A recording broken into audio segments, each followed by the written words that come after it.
शादी में का गीत था, बैठकी आदमी गावला राती में, वही गीत है। चट तरे आगनो पापा पापा छोटे माड़ा हुआ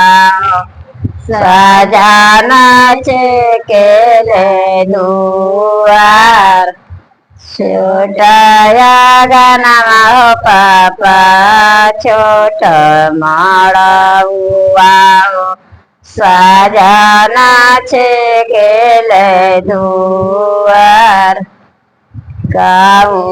गाने करनाए पापा साजनाया वेले साजना केले दुआर केवनी करनाए पापा साजनाया वेला साजना केले दुआर काउन कर लाए पापा काउन कर पियाला काउन कर लियाला उदार काउन कर खयाला काउन कर खयाला काउन कर लियाला उदार केवनी करनाए पापा साजनाया साजना केले दुआर केवनी करनाए पापा साजनाया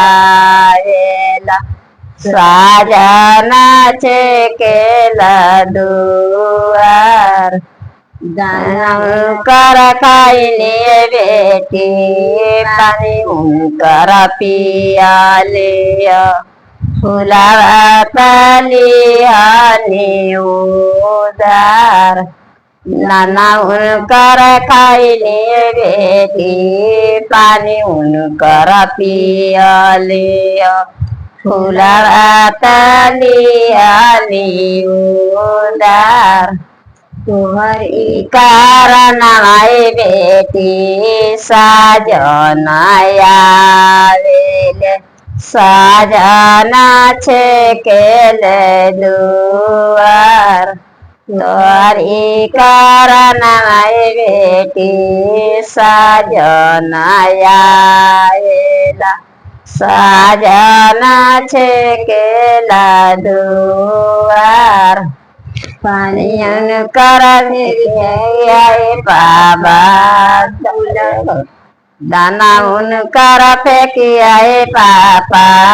पानी धर कैया फुलावा के दिया छिरा दाना उनकर फेंकिया पापा पानी धर कैया फुलावा के दिया छिराय हमारी शरणाए पापा साजनाया साजना छाय साजना दिया लावाय